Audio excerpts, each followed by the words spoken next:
बिस्मिल्लाहिर्रहमानिर्रहीम। बच्चों, आज हम पढ़ेंगे सेकेंड ईयर का चैप्टर, ठीक है, पिट्यूटरी ग्लैंड। नर्वस सिस्टम हम पढ़ चुके हैं, एंडोक्रीन ग्लैंड्स हमने शुरू किए हुए हैं और आज हम पढ़ रहे हैं पिट्यूटरी ग्लैंड। पिट्यूटरी ग्लैंड जो है वो एक छोटा सा ग्लैंड है। पिट्यूटरी ग्लैंड छोटा सा ग्लैंड है और फोर ब्रेन के हाइपोथैलेमस के नीचे होता है। हाइपोथैलेमस हमने पढ़ा हुआ है, is a part of the fore brain and is very important, क्योंकि हमने कहा था कि it is the thermostat of the body, almost controls all the functions of the body. अब सपोज हमने कहा कि this is the small portion of the hypothalamus. इसके वेंट्रल साइड पे नीचे की तरफ कनेक्टेड एक होगा एक छोटा सा गदूत, एक छोटा सा ग्लैंड, ठीक है, and this is known as pituitary gland. Pituitary gland has three main parts. एक एंटीरियर लोब और दूसरा पोस्टीरियर लोब, और एक इंतहाई छोटा हिस्सा इसको हम कहते हैं medial lobe, and medial lobe is the smallest part of the pituitary gland. Pituitary gland is the size of A P seed, मटर के बीज के जितना होता है, और 0.5 ग्राम्स, ठीक है, उसका वजन होता है। और ये कनेक्टेड होता है हाइपोथैलेमस के साथ एक छोटे से स्टॉक के जरिए, और ये जो स्टॉक है इसका नाम है इनफंडिबुलम,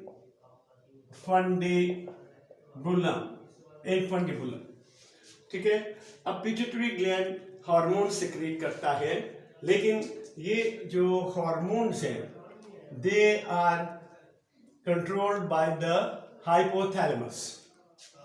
हाइपोथैलेमस अपने केमिकल सब्सटेंसेस सिक्रीट करता है, न्यूरोट्रांसमीटर्स उनको कह सकते हैं हम, न्यूरोट्रांसमीटर्स, या इनको हम कह सकते हैं हार्मोन्स।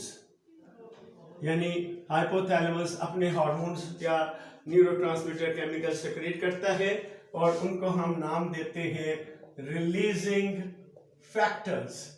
जब तक ये एक्टिव नहीं होगा हाइपोथैलेमस, पिट्यूटरी ग्लैंड अपना काम नहीं कर सकेगा। सो इट मींस दैट, जैसे अभी मैंने कहा कि hypothalamus is the thermostat, it controls all the functions, तो hypothalamus controls the pituitary gland as well, ठीक है। अब जो ये रिलीजिंग फैक्टर्स होंगे वो जाके अमल करेंगे किसके ऊपर? पिट्यूटरी ग्लैंड के ऊपर, और पिट्यूटरी ग्लैंड फिर अपने हार्मोन सिक्रीट करेगा। तो इस तरह से हम इसको समराइज कर सकते हैं कि ये हमने कहा हाइपोथैलेमस जो है it control secretes releasing factors जो है वो जाके अमल करते हैं पिट्यूटरी ग्लैंड के ऊपर, और पिट्यूटरी ग्लैंड जो है अपने हार्मोन्स खारिज करता है। अब जो हार्मोन्स हैं वो दो तरह के होंगे, पिट्यूटरी ग्लैंड वगैरह से सिक्रीट हुए, उनमें से एक कहते हैं primary hormones. Primary hormones are those hormones which directly act on the endocrine, which actually act on the target organ के ऊपर डायरेक्टली जाके काम करते हैं।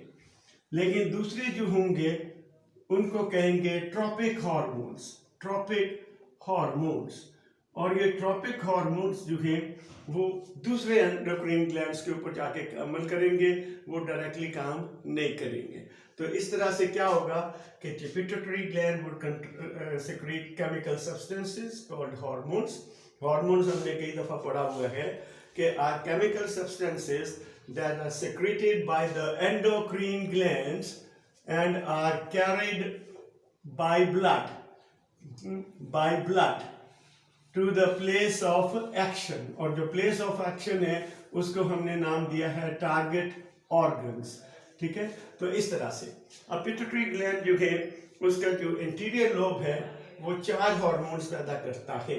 उनमें से एक जो होगा प्राइमरी हार्मोन होगा और बाकी 3 जो है वो ट्रॉपिक हार्मोन्स होंगे।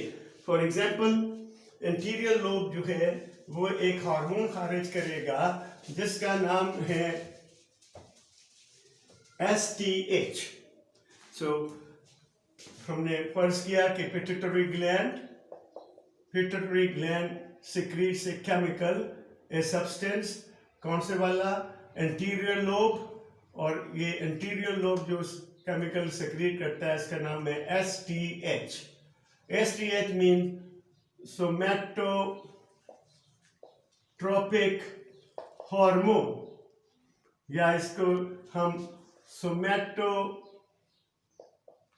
भी कहते हैं, या इसको हम ग्रोथ हार्मोन भी कहते हैं। सो खास तौर पे ग्रोथ हार्मोन से आपको पता चल गया कि ये हमारी हाइट को कंट्रोल करता है, ठीक है, हमारे मोटापे वगैरह को भी थोड़ा बहुत कंट्रोल करेगा। तो that is why it is called growth hormone and it is a primary hormone. It is a primary hormone क्योंकि इसने डायरेक्टली जाके हमारी बॉडी के ऊपर अमल करना है।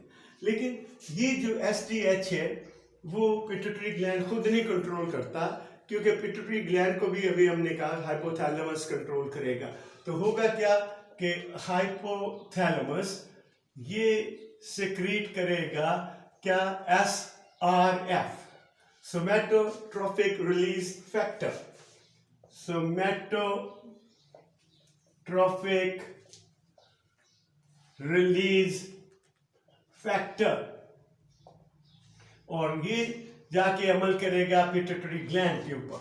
पिट्यूटरी ग्लैंड सिक्रीट करेगा STH, और ये STH जो है वो जाके कंट्रोल करेगा हमारे क्या, बॉडी डेवलपमेंट वगैरह को, या हमने क्या दिया, हमारी हाइट वगैरह को। तो इसके 2 अमल हो जाने हैं। नंबर 1 हमने कहा कि when we are young, when before या ड्यूरिंग टीनेज का मतलब होता है 19 साल की उम्र तक, 13, 14, 15, 16, 17, 18, 19, ठीक है, दिस इज कॉल्ड टीनेज। तो टीनेज में ये जैसा होगा तो ये हमारी हाइट को कंट्रोल करने में मदद देगा, हमारी हाइट को कंट्रोल करेगा, ठीक है। और अगर ये टीनेज में एक्सेस हो जाता है, ज्यादा सिक्रीट होता है, मोर सिक्रीट होता है, तो इसकी वजह से हमारी हाइट जो है एबनॉर्मली ज्यादा हो जाएगी, हड्डियां लंबी हो जाएंगी, और इससे एक बीमारी हम कहेंगे जिसे हम कहते हैं गाइजेंटिज्म, या इसको हम क्या कहेंगे, जाइंटिज्म, यानी दो हेकर, लंबा कर। वुमन आप देखते हैं कि हमारी हाइट 5-6 फीट के करीब होती है, तो ऐसा बच्चा, ऐसा बंदा जो है 8-9 फुट तक का वो चला जाएगा। तो इसको हमने कह दिया है कि ये एबनॉर्मल डेवलपमेंट, और ये कहलाएगी गाइजेंटिज्म। लेकिन ये कब है, अर्ली एज। लेकिन अगर लेटर एज है, ठीक है, बड़े हो गए 30-35 साल, इससे अगली ज्यादा, अगर पिट्यूटरी ग्लैंड सिक्रीट करना शुरू कर दे ज्यादा, तो हमें एक और बीमारी हो जानी है, इसको नाम देना है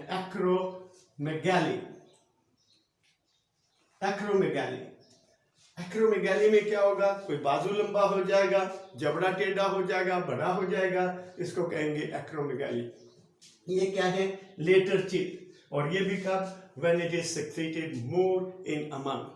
लेकिन कब ये अगर लेस इन अमाउंट है, कम होता है, लेस सिक्रीशन होती है, तो तब भी एबनॉर्मेलिटी हो जाएगी, और इसको हम कहते हैं ड्वार्फिज्म, बौने रह जाएंगे।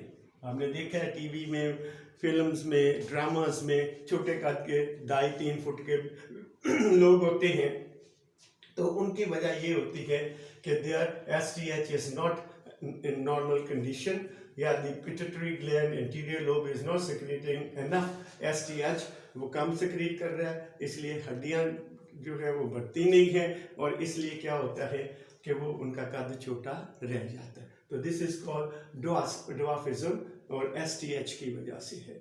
ठीक है, फिर हमने देखा कि ये अभी मैंने कहा कि प्राइमरी हार्मोन है, ये सारी उम्र सिक्रीट होना है और इसमें क्या करना है, जब हम बालिग हो चुके होंगे मैच्योर, तो टीनेज के मैच्योरिटी या प्यूबर्टी या हम बालिग हो गए, उसके बाद क्या करना है, इसने हमारे अंदर प्रोटीन सिंथेसिस जारी रखनी है till our death.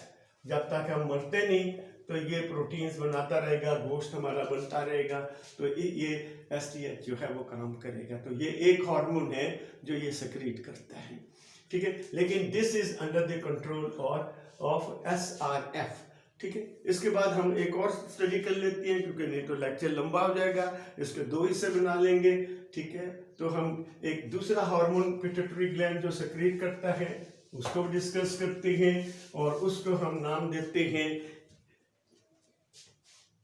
TSH, thyroid stimulating hormone. Thyroid stimulating hormone. ठीक है, अब थायराइड क्या है, हमने फर्ज किया कि ये हमारा थ्रोट है, हमारे ये हलक है, इसके ऊपर एक ग्लैंड लगा होता है, बाइलोब होता है और उसको हम कहते हैं थायराइड। ठीक है, और ये थायराइड जो है वो इम्पोर्टेंट इसलिए है कि वो एक अपना हार्मोन खादर करता है जिसका नाम है थायरॉक्सिन। थायरॉक्सिन। अब क्या होगा कि हमारे जिस्म के अंदर हाइपोथैलेमस जो है वो सेक्रीट करेगा एक ऐसा केमिकल जिसको हम नाम देते हैं थायराइड रिलीजिंग फैक्टर, TRF।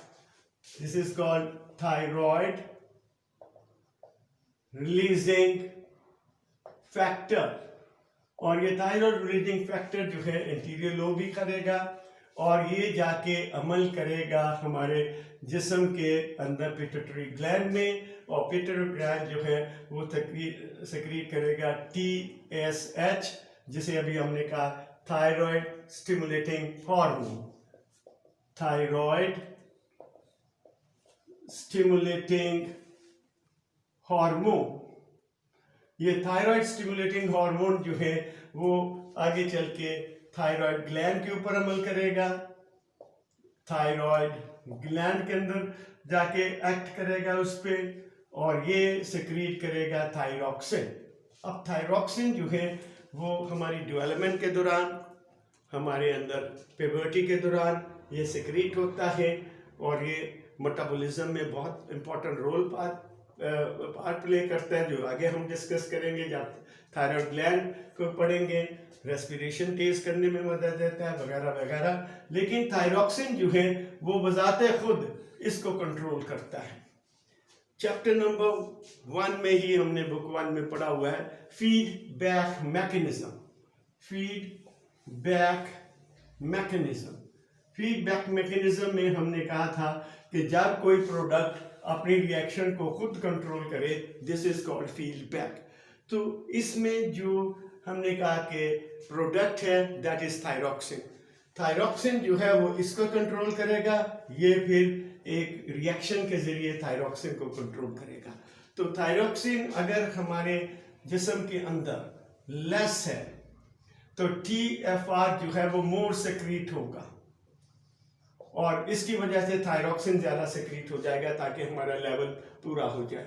और अगर हमने कह दिया हमारे जिस्म के अंदर थायरॉक्सिन खून के अंदर ज्यादा है तो क्या होगा कि ये लेस सेक्रीट होना शुरू हो जाएगा और वो थायरॉक्सिन की मिकदार को कम करने में मदद देगा ताकि इम्बैलेंस ना हो सके। तकरीबन कितने मिनट हो गए? 15। आई थिंक बेटे इतना काफ़ी है, काफ़ी लंबा लेक्चर हो गया। कल हम आइंदा इससे आगे पढ़ेंगे 2 और बाकी जो पोस्टीरियर और medial glands. Thank you very much ji.